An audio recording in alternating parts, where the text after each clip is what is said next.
రోమాపత్రిక 8వ అధ్యాయం 9వ వచనం. యేసు ప్రభు ఈ లోకంలో పరిచర్య చేసేటప్పుడు తన జీవితంలో జరిగిన సంభవాలు మాత్రమే ఈరోజు మీతోనే పంచుకుంటున్నాను. రోమాపత్రిక 8వ అధ్యాయం 9వ వచనం. దేవుని ఆత్మ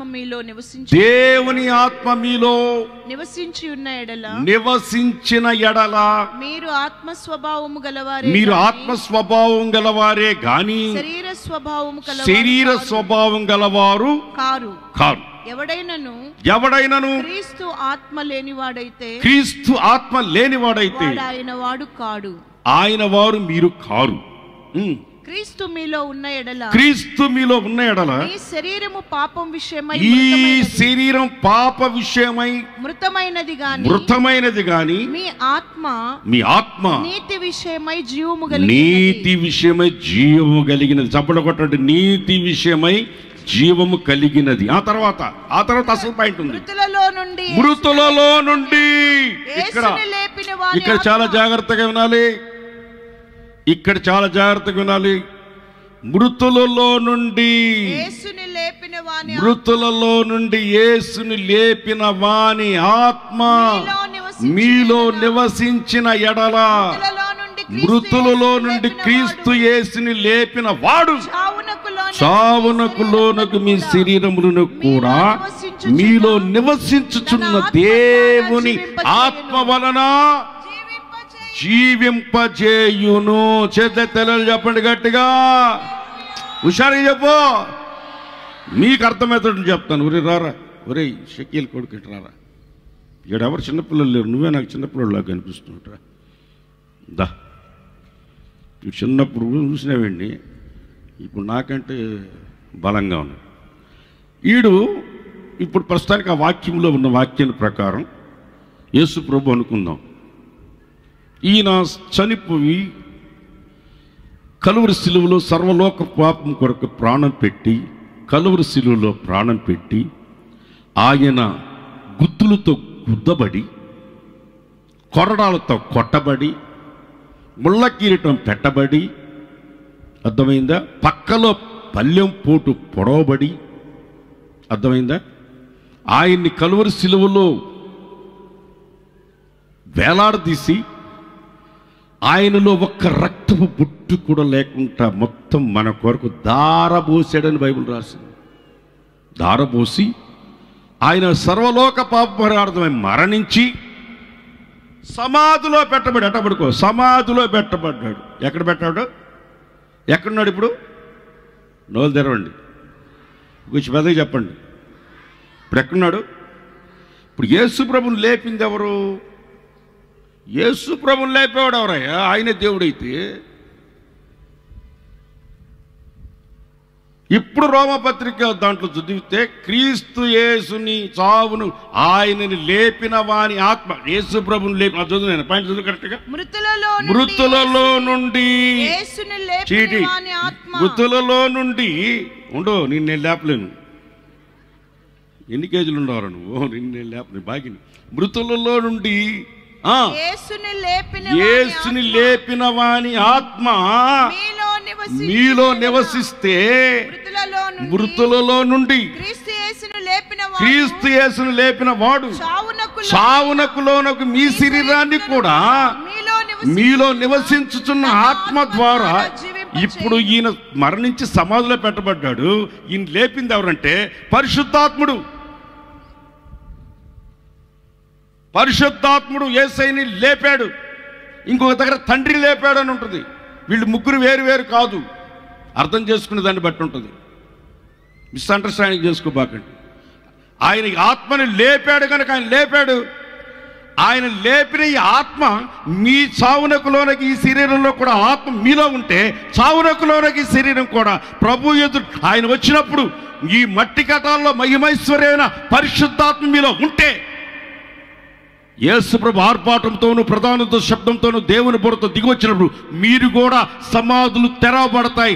మొదట మృతులు లేపబడతారు. ఆ తర్వాత సజీవులమైన మనం కూడా ఆయనతో ఏకమై లేపబడతాం. ఏముండాలి మనలో చెప్పాలి? పరిశుద్ధాత్మ. సమాధిలో నుంచి యేసు ప్రభుని లేపిన పరిశుద్ధాత్మ. ఆత్మకి సావు లేదు. అది అగ్ని ఆరదు, పురుగు చావదు, యుగ యుగాలు అగ్నిగుండంలో. అది నిత్యమే, పరలోకము నిత్యమే. అందుకే పాస్టర్లు గొంతు బోయతోటి అరిసి చెప్పేది, నిత్యము యుగ యుగాలు అగ్నిగుండములో కాలే. ఆ అగ్నిగుండములోకి వెళ్లకుండా నిన్ను తప్పించగలిగేది పరిశుద్ధాత్ముడు ఒక్కడే. ఆ పరిశుద్ధాత్ముడు ఒక్కడే. అందుకని యేసు ప్రభు తిరిగి లేచిన తర్వాత ఆయన ఒక మాట చెప్పాడు. యోహాను సువార్త 14:16 ఒక మాట చెప్పాడు. తిరిగి లేచిన తర్వాత చెప్పిన మాట. ఆయన సేవ ప్రారంభం పరిశుద్ధాత్మతోనే. ఆయన తిరిగి లేచిన తర్వాత ఆయన సమాధిలో వచ్చి లేపింది పరిశుద్ధాత్ముడే. ఆయన వెళ్ళేటప్పుడు కూడా ఏం చెప్పి వెళ్తున్నాడంటే, నేను తండ్రిని వేడుకుంటాను, మీ యొద్ద ఎల్లప్పుడూ మీతో ఉండునట్లుగా వేరొక ఆదరణకర్తననే పరిశుద్ధాత్మను, సత్యస్వరూపియగు ఆత్మను మీకు అనుగ్రహిస్తాను. చప్పట్లు కొట్టండి. నేను వేరొక ఆత్మని మీ మధ్యకు పంపిస్తాను, పరిశుద్ధాత్మని.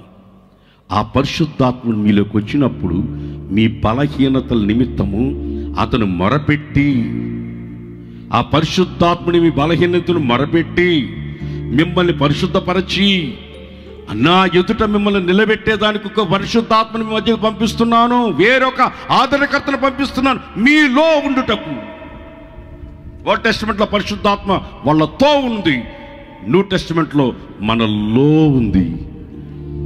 కడుపులో నుండి జీవజల నదులు లోపల మనలో ఉండి మనల్ని నడిపించింది.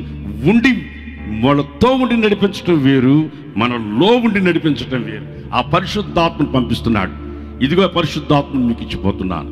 ఈ పరిశుద్ధాత్ముడు ఏం చేస్తాడు తెలుసా? నేను ఎలాగున్నాను మీకు తెలియదు. యేసుప్రభు అంటున్నాడు, నేను ఎలాగున్నాను మీకు తెలియదు, కానీ పరిశుద్ధాత్ముడికి తెలుసు. నేను ఎలా ఉన్నానో పరిశుద్ధాత్ముడికి తెలుసు. నేను ఎలా ఉన్నానో మిమ్మల్ని నా వలే మార్చి నా ఎదుట ఆ పరిశుద్ధాత్ముడు మిమ్మల్ని నిలబెడతాడు. ప్రకటన గ్రంథంలో లాస్ట్ అధ్యాయం లాస్ట్లో ఏముంటుందో తెలుసా? ఆత్మయు పెళ్లి కుమార్తెయు రమ్ము అని యేసయ్యని గురించి పిలవాలి. పరిశుద్ధాత్మ నీలో ఉండాలి. ఆ పరిశుద్ధాత్మని నిన్ను సిద్ధపరచాలి. ప్రభు రాకడ కొరకు నేను సిద్ధపరచాలి. నువ్వు పండగ చేసుకోవాలంటే నీలో పరిశుద్ధాత్మ ఉండాలి.